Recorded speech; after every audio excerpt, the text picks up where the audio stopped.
نبی پاک علیہ الصلاۃ والسلام آخری نبی خاتم النبیین صلی اللہ علیہ وسلم کے اس دنیا میں تشریف لانے سے پہلے جتنے بھی انبیاء آئے، چاہے وہ بنی اسرائیل کے انبیاء ہوں یا کسی دوسری قوم میں آنے والے انبیاء ہوں، ان کے جو قبلہ ہوا کرتے تھے وہ دو سمتیں ہوا کرتی تھی۔ بعض کا قبلہ خانہ کعبہ ہوا اور بعض کا قبلہ بیت المقدس یعنی مسجد اقصیٰ ہوا۔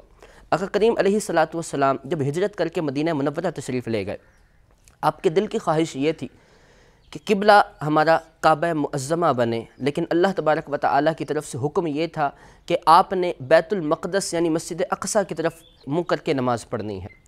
آقا کریم علیہ الصلاۃ والسلام نماز بیت المقدس ہی کی طرف پڑھا کرتے تھے۔ ایک مرتبہ ظہر کا وقت تھا، نماز ظہر ادا فرما رہے ہیں، لیکن خواہش یہ تھی کہ قبلہ ہمارا بیت المقدس سے ہٹ کر خانہ کعبہ بن جائے۔ اس کی وجہ یہ تھی کہ یہودی اس بات کا طعنہ دیا کرتے تھے کہ یہ نبی جو آخری آئے ہیں، یہ جو خود کو نبی کہتے ہیں، یہ ہمارے دین میں ہماری مخالفت کرتے ہیں، لیکن اپنے لیے بھی اسی قبلے کو اختیار کرتے ہیں جو ہمارا قبلہ ہے۔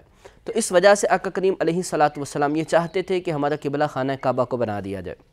ظہر کی نماز جاری ہے، آقا کریم امامت فرما رہے ہیں۔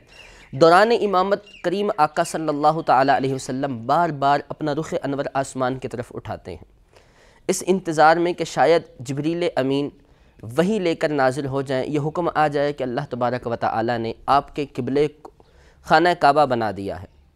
اسی دوران جب آپ صلی اللہ تعالیٰ علیہ وآلہ وسلم خانہ کعبہ کی طرف خواہش رکھتے ہوئے قبلہ بننے کی بار بار آسمان کی طرف دیکھ رہے تھے، ظہر کی 2 رکعتیں ہو چکی تھیں کہ جناب جبرائیل علیہ الصلاۃ والسلام اللہ تبارک و تعالیٰ کی وحی لے کر نازل ہوئے۔ اور قربان جائیے وحی کے الفاظ کیا تھے؟ اللہ تبارک و تعالیٰ نے ارشاد فرمایا قد نرا تقلب وجہک فی السماء، اے محبوب ہم آپ کے چہرے کا، آپ کے رخ انور کا بار بار آسمان کی طرف اٹھنا دیکھ رہے تھے۔ آپ چاہتے تھے کہ ہم آپ کے قبلے کو بدل دیں، آپ چاہتے تھے کہ آپ کا قبلہ خانہ کعبہ ہو جائے، تو آپ کی خواہش کے مطابق ہم نے آپ کے قبلے کو خانہ کعبہ بنا دیا ہے۔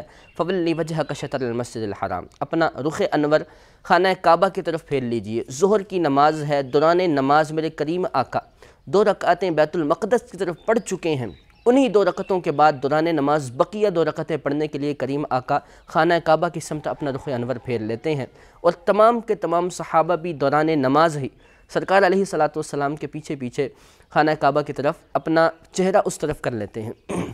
یہ میرے کریم آقا صلی اللہ تعالیٰ علیہ وآلہ وسلم کا خاصہ تھا۔ پچھلے جتنے بھی انبیاء ہیں سب کو کوئی ایک قبلہ ملا، لیکن آپ وہ تھے کہ جن کے قبلہ بیت المقدس بھی بنا، اور قیامت تک کے لیے دوبارہ خانہ کعبہ کو آپ کا قبلہ بنا دیا گیا اور آپ کی امت کا قبلہ بنا دیا گیا۔ نبی پاک علیہ الصلاۃ والسلام کے اس تحویل قبلہ کے واقعے سے جو ایک خوبصورت بات ہمیں ملتی ہے وہ یہ ہے کہ اللہ تبارک و تعالیٰ اپنے محبوب کی رضا کی خاطر احکام کو بدل دیا کرتا تھا۔ اما عائشہ رضی اللہ تعالی عنہا فرماتی ہیں اے اللہ کے رسول صلی اللہ علیہ وسلم، میں نے آپ کے رب کو فقط آپ کی خواہشات میں آپ کی رضا اور خوشنودی ہی میں جلدی کرتے دیکھا ہے، یعنی آپ جیسا چاہتے آپ کا رب ویسا فرما دیتا۔ آپ نے چاہا تحویل قبلہ ہو جائے، ہمارا کعبہ خانہ کعبہ بن جائے، تو آپ کی خواہش کے مطابق آپ کے رب نے وہی نازل فرما دی کہ اے محبوب اپنا چہرہ خانہ کعبہ کی طرف پھیر لے۔ آپ نے چاہا کہ آپ کی امت پر 50 نمازوں سے 5 نمازیں ہو جائیں، اللہ تبارک و تعالیٰ نے 50 کی جگہ 5 فرض فرمائیں اور ان 5 کے بدلے ان 50 کا ثواب عطا فرمایا۔ آپ نے چاہا آپ کا رب آپ کو معراج کرائے تو اللہ تبارک و تعالیٰ نے آپ کو معراج کروائی اور اپنے دیدار سے مشرف فرمایا۔ آپ وہ خاص نبی ہیں کہ جنہیں اللہ تبارک و تعالیٰ نے اپنا خاص قرب عطا فرمایا، خاص دیدار عطا فرمایا۔